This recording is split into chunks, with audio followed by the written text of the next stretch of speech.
വെറും ഒരു നേരത്തെ ഭക്ഷണത്തിന് വേണ്ടി 17 മണിക്കൂറോളം എല്ലാ ദിവസവും വയലിൽ പണിയെടുത്തിരുന്ന ഒരു ചെറിയ ഗ്രാമത്തിലെ ഒരു ചെറിയ കുട്ടി. ആ കുട്ടി തന്നെ ഭാവിയിൽ 1,00,000 കോടി വില വരുന്ന കാർ കമ്പനിയുടെ ഓണറായി മാറുന്നെന്ന് ആലോചിച്ച് നോക്ക്. ഹ്യുണ്ടായി കമ്പനിയുടെ ഫൗണ്ടറായ ചങ് ജു യങ്ങിന്റെ കഥ അല്ല ജീവിതം നമുക്കതൊന്ന് കണ്ടാലോ. 1915 കൊറിയയിൽ ഒരു കുഞ്ഞു ഗ്രാമത്തിൽ ജനിച്ച ചങ് ജു യങ്ങിന് ഒരു സ്കൂൾ ടീച്ചർ ആവണമെന്ന് വലിയ ആഗ്രഹമുണ്ടായിരുന്നു. പക്ഷേ കുടുംബം മുഴുവൻ അതീവ ദാരിദ്ര്യത്തിലായതിനാൽ അവന് പഠിക്കാൻ പോകാൻ സാധിച്ചില്ല. വളരെ ചെറിയ പ്രായത്തിൽ തന്നെ വീട്ടുകാരുടെ കൂടെ വയലിൽ പണിക്ക് പോകേണ്ടി വന്നു. വളരെയധികം കഷ്ടപ്പെട്ട് ഒരു കുടുംബം മുഴുവൻ പണിയെടുത്തിട്ട് പോലും അവർക്കെല്ലാവർക്കും ഭക്ഷണത്തിന് പോലും പണം ചില ദിവസങ്ങളിൽ തികഞ്ഞിരുന്നില്ല. ധരിക്കാനുള്ള വസ്ത്രങ്ങളെക്കുറിച്ചോ ഒരു പ്രോപ്പർ മെഡിക്കൽ കെയറിങ്ങിനെ കുറിച്ചോ ചിന്തിക്കുക പോലും വേണ്ട. വിറക് വിൽക്കാനായി ചങ് അടുത്തുള്ള സിറ്റിയിലേക്ക് പോകുമായിരുന്നു. സിറ്റിയിലുള്ളവർക്ക് ഇവരെ പോലെ ഒരു ദിവസം മുഴുവൻ കഷ്ടപ്പെടാതെ തന്നെ പ്രോപ്പർ ഭക്ഷണവും നല്ല ഡ്രസ്സും മേടിക്കാൻ കഴിയുന്നുണ്ടെന്ന സത്യം ചങ്ങിനെ ഫസ്ട്രേറ്റഡ് ആക്കി. അവരെ പോലെ ഒരു ബെറ്റർ ലൈഫ് ജീവിക്കണമെന്ന് ചങ്ങിന് വലിയ ആഗ്രഹം ഉണ്ടായിരുന്നു. അങ്ങനെ ഒരു ദിവസം സിറ്റിയിലെ കൺസ്ട്രക്ഷൻ വർക്കിന് വേണ്ടി പണിക്കാരെ ആവശ്യമുണ്ട് എന്ന പരസ്യം ചങ് പത്രത്തിൽ കണ്ടു. ഇത് കണ്ടപ്പോൾ വയലിൽ പണിയെടുത്ത് ജീവിതം മുഴുവൻ തീർക്കുന്നതിന് പകരം തനിക്ക് വേണ്ടി എന്തെങ്കിലും നല്ലത് ചെയ്യണമെന്ന് ചങ് തീരുമാനിച്ചു. 1932 16-ാം വയസ്സിൽ ആ ഒരു പ്രായത്തിൽ ആരും ചിന്തിക്കാത്ത ചെയ്യാത്ത ഒരു കാര്യം ചങ് ചെയ്തു. അവൻ ഗ്രാമത്തിൽ നിന്നും സിറ്റിയിലേക്ക് ഒളിച്ചോടാൻ തീരുമാനിച്ചു. അങ്ങനെ ഒരു ദിവസം രാത്രി ആരും അറിയാതെ ചങ് അവന്റെ കൂട്ടുകാരനെ കൂട്ടി നാട് വിട്ടു. 160 കിലോമീറ്ററോളം നടന്ന് അവർ കൊവങ് സിറ്റിയിലെത്തി. അവിടെ കൺസ്ട്രക്ഷൻ ലേബറായി പണിയെടുക്കാൻ തുടങ്ങി. പണിയായിരുന്നെങ്കിലും ചങ് അവിടെ ഹാപ്പി ആയിരുന്നു. കാരണം ജീവിതത്തിൽ ആദ്യമായി ഇൻഡിപെൻഡന്റ് ആയി പൈസ സമ്പാദിക്കാൻ അവനെ കൊണ്ട് കഴിഞ്ഞു. പക്ഷേ 2 മാസം മാത്രമേ ചങ്ങിന് അവിടെ തുടരാൻ കഴിഞ്ഞുള്ളൂ. One day he got caught. ചങ്ങിന്റെ അച്ഛൻ അവനെ കണ്ടുപിടിച്ചു. അവന് പഴയതുപോലെ തന്നെ തിരിച്ച് വയലിലേക്ക് പണിയെടുക്കാൻ പോവേണ്ടി വന്നു. അവനെ തിരിച്ചു കിട്ടിയതിൽ ചങ്ങിന്റെ ഫാമിലി നല്ല ഹാപ്പി ആയിരുന്നു. പക്ഷെ അവനവിടെ ഹാപ്പി ആയിരുന്നില്ല. വയലിൽ എത്രയധികം പണിയെടുത്താലും തൻ്റെ കുടുംബത്തിൻ്റെ ദാരിദ്ര്യം മാറ്റാൻ കഴിയില്ലെന്ന് അവന് ഉറപ്പായിരുന്നു.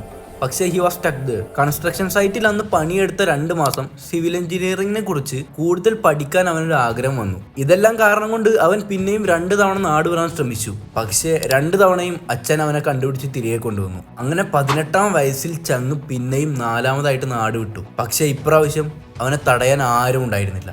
അങ്ങനെ സൗത്ത് കൊറിയയുടെ ക്യാപിറ്റലായ സിയോളിൽ അവനെത്തി. അവിടെ കിട്ടിയ പണിയെല്ലാം അവൻ ചെയ്തു.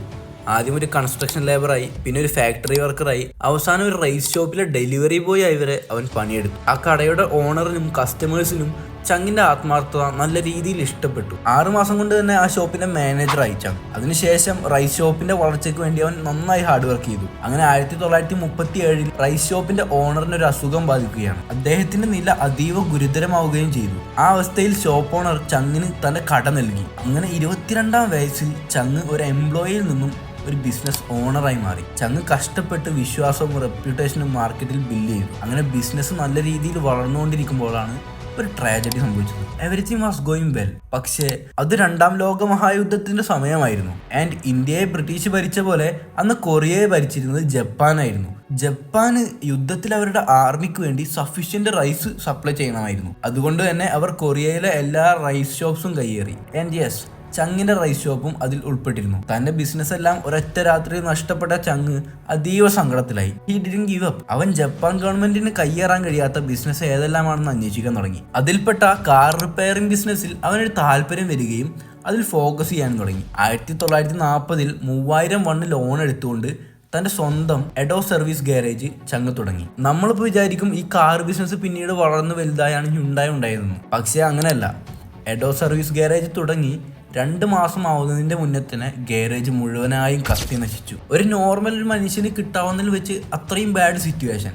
ഈ ലോണിന് തിരിച്ചടക്കണം, കസ്റ്റമേഴ്സിനും കാഴ്സിലുണ്ടായ നഷ്ടം നികത്തണം. പക്ഷേ എന്തുകൊണ്ടോ അദ്ദേഹം ഗീവ് അപ്പ് ചെയ്തില്ല. പകരം 3500 പിന്നെയും ലോൺ എടുത്ത് അത് വെച്ചൊരു നല്ല സർവീസ് ഗാരേജ് പിന്നെയും പണിതു. ചങ് ഇതെല്ലാം ചെയ്യാൻ കാരണം ചങ് അന്ന് കോമൺ ആയി കണ്ട ഒരു പ്രോബ്ലം റിയലൈസ് ചെയ്തിരുന്നു. അതിനുള്ള സൊല്യൂഷൻ തനിക്ക് കൊടുക്കാൻ പറ്റുമെന്ന വിശ്വാസത്തിൽ, അതായത് അന്നെല്ലാം ഒരു കാറ് വർക്ക്ഷോപ്പിൽ കൊടുത്താൽ 20 ദിവസമൊക്കെ കഴിഞ്ഞ് അത് പണിത് കിട്ടും. ഇത് മനസ്സിലാക്കിക്കൊണ്ട് ചങ്ങിന്റെ ഗാരേജ് സർവീസിന്റെ സ്പീഡിൽ ഫോക്കസ് ചെയ്തു. അവർ 5 ദിവസം കൊണ്ട് തന്നെ കസ്റ്റമേഴ്സിന് കാറിന്റെ സർവീസും പണിയെല്ലാം കഴിഞ്ഞ് തിരികെ നൽകുമായിരുന്നു. ചങ്ങിന്റെ ഗാരേജ് സക്സസ്ഫുൾ ആയി. 3 വർഷം കൊണ്ട് തന്നെ 80 എംപ്ലോയീസ് ഉള്ള ഒരു കമ്പനിയായി മാറിയത്. 1943 തന്നെ ലോണെല്ലാം തിരിച്ചടച്ച് ചങ് അവന്റെ കുടുംബവുമായി സിയോളിൽ സെറ്റിൽഡായി.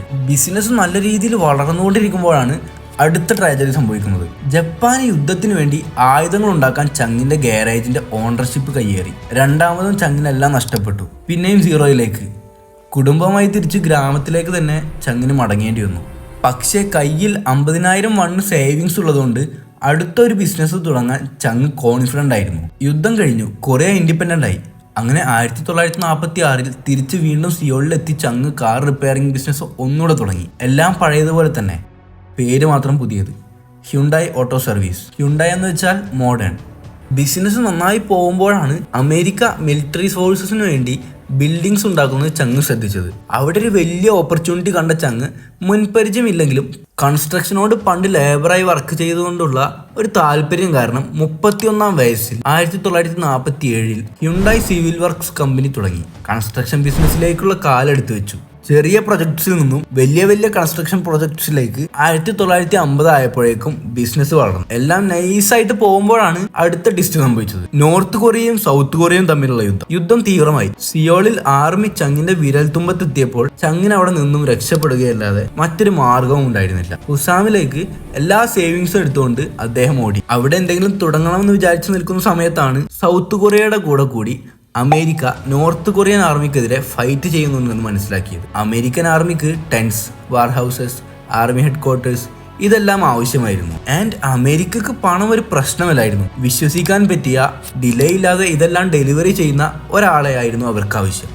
ആൻഡ് ചങ് അവർക്കത് നൽകി. തുടക്കത്തിൽ ഒരു ചെറിയ ടീം, കാൻഡു മോട്ടോ എന്ന പേരിൽ അവർ അത് തുടങ്ങി. പിന്നീട് വേറെയും പ്രൊജക്ട്സിലൂടെ കൊടുത്ത വാക്കുകളെല്ലാം പാലിച്ച് അമേരിക്കയുമായി ഒരു സ്ട്രോങ് റിലേഷൻഷിപ്പ് അദ്ദേഹം നേടിയെടുത്തു. യുദ്ധമെല്ലാം 1952 അവസാനിച്ചെങ്കിലും ചങ്ങിന് അമേരിക്കയിൽ നിന്നും കോൺട്രാക്ട്സ് പിന്നെയും കിട്ടാൻ തുടങ്ങി. പിന്നെ സൗത്ത് കൊറിയൻ ഗവൺമെന്റ് രാജ്യം റീബിൽഡ് ചെയ്യാൻ തുടങ്ങിയപ്പോൾ ഡാം, ബ്രിഡ്ജസ്, റോഡ്സ് എല്ലാം കൺസ്ട്രക്ട് ചെയ്യുമ്പോൾ ഹ്യുണ്ടായിക്ക് അതിനൊരു മേജർ റോൾ തന്നെ ഉണ്ടായിരുന്നു. ഫോർ എക്സാമ്പിൾ, സൗത്ത് കൊറിയയിലെ ഏറ്റവും വലിയ ഡാം സോയോങ് ഡാം, അതുപോലെ പ്രധാനമായി എക്സ്പ്രസ് ഹൈവേ, ക്യുങ്ബു എക്സ്പ്രസ് വേ, ഇതെല്ലാം ഹ്യുണ്ടായിയുടെ കൺസ്ട്രക്ഷൻ ആയിരുന്നു. 1960 ചങ് തന്റെ 50-ാം വയസ്സിലെത്തി നിൽക്കുമ്പോൾ ചങ് ഒരു 1000 കിലോമീറ്ററോളം റോഡ് ബിൽഡ് ചെയ്തിട്ടുണ്ടായിരുന്നു. പക്ഷേ അന്നൊരു കൺസ്ട്രക്ഷൻ ബിസിനസ്സിൽ മാത്രം ഒതുങ്ങിപ്പോവാൻ അദ്ദേഹം താല്പര്യപ്പെട്ടില്ല. അതുകൊണ്ട് അദ്ദേഹം പണിത റോട്ടിൽ അദ്ദേഹത്തിന്റെ സ്വന്തം കാറും പണിതിറക്കണമെന്നൊരു ആഗ്രഹം വന്നു. 1960 ചങ് തന്റെ ഹ്യുണ്ടായി മോട്ടോർ കമ്പനി എസ്റ്റാബ്ലിഷ് ചെയ്തു. ആദ്യം ഫോർഡുമായി കാഴ്ച ബിൽഡ് ചെയ്തിരുന്നെങ്കിലും പിന്നീട് രണ്ട് കമ്പനികളും തമ്മിൽ അടിയായി.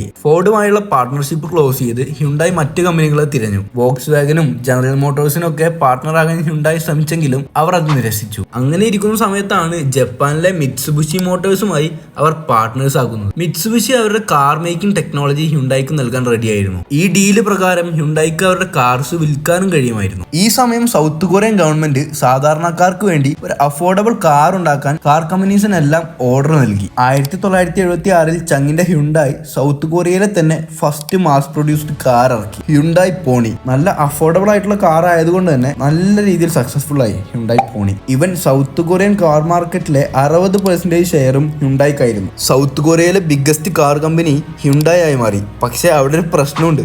സൗത്ത് കൊറിയയിൽ ടോട്ടൽ 30,000 കാർസിന്റെ മാർക്കറ്റേ ഉള്ളൂ. സൗത്ത് കൊറിയയിൽ വിജയിച്ചെങ്കിലും ഇന്റർനാഷണലി ഹ്യുണ്ടായി അന്നൊരു ഫെയിലിയർ ആയിരുന്നു. കാർസിന്റെ ക്വാളിറ്റി വളരെയധികം മോശമായിരുന്നു.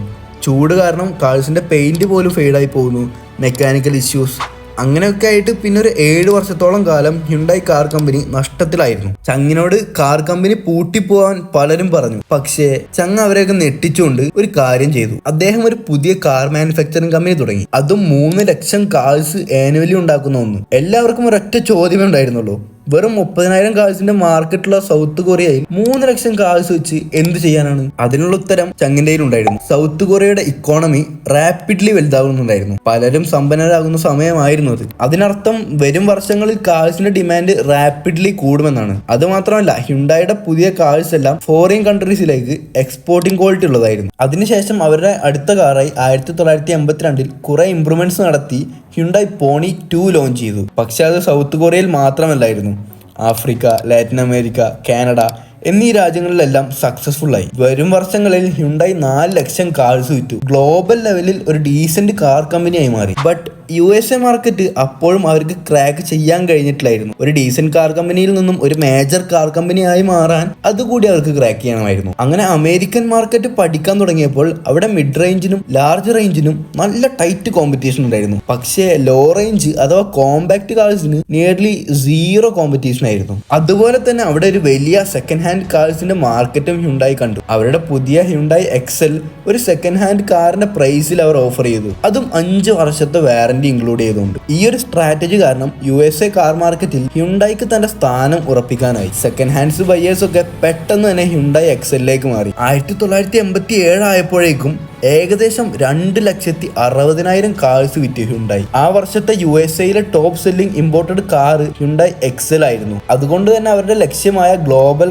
കാർ മാർക്കറ്റിൽ ഹ്യുണ്ടായി ഒരു മേജർ കാർ കമ്പനിയായി മാറി. അങ്ങനെ ലക്ഷ്യങ്ങളെല്ലാം നിറവേറ്റി 72-ാം വയസ്സിൽ അതേ വർഷം ചങ് ഹ്യുണ്ടായിൽ നിന്നും റിട്ടയർ ചെയ്തു. പിന്നീട് കമ്പനിയെ അതേ ലെവലിൽ ചങ്ങിന്റെ ബ്രദേഴ്സും മക്കളും കീപ്പ് ചെയ്ത് കൊണ്ടുവന്നു. ഇന്ന് ലോകത്തിലെ തന്നെ 3ാമത്തെ ബിഗ്ഗസ്റ്റ് കാർ കമ്പനിയാണ് ഹ്യുണ്ടായി. 2022 മാത്രം അവർ 4 കോടി കാറുകളാണ് വിറ്റത്. ഗ്ലോബലി ഹ്യുണ്ടായി അറിയപ്പെടുന്നത് അവരുടെ കാർ കമ്പനി കാരണമാണെങ്കിൽ പോലും പക്ഷേ ഹ്യുണ്ടായി ഗ്രൂപ്പിന് മറ്റ് 42 കമ്പനികൾ കൂടിയുണ്ട്. അതെ, ഇത്രയും വർഷങ്ങൾ കൊണ്ട് ഒരു വലിയ സാമ്രാജ്യമായി മാറി ഹ്യുണ്ടായി. സൗത്ത് കൊറിയക്ക് ഹ്യുണ്ടായി വെറും ഒരു കാർ കമ്പനി മാത്രമല്ല, അവരുടെ രാജ്യത്തെ ഗ്ലോബൽ റെക്കഗ്നീഷന് സഹായിച്ച വലിയൊരു ഇൻസ്റ്റിറ്റ്യൂഷനാണ്. ആൻഡ് സൗത്ത് കൊറിയക്കാർക്ക് 1000-ലധികം ജോലികൾക്ക് അവസരം നൽകിയ ഒരു കമ്പനി. ആൻഡ് ഇതെല്ലാം തുടങ്ങിയത് ചെറുപ്പത്തിൽ പ്രോപ്പറായിട്ട് ഭക്ഷണം പോലും ലഭിക്കാത്ത, വിദ്യാഭ്യാസമോ പ്രോപ്പർ മെഡിക്കൽ കെയറോ ഒന്നും ലഭിക്കാത്ത ഒരു വിഷൻ ഉണ്ടായിരുന്ന, പാഷൻ ഉണ്ടായിരുന്ന, ഏറ്റവും ഇമ്പോർട്ടൻ്റ് ആയിട്ട് നല്ലൊരു ഫ്യൂച്ചർ ആഗ്രഹിച്ചിരുന്ന ഒരു പയ്യനായിരുന്നു.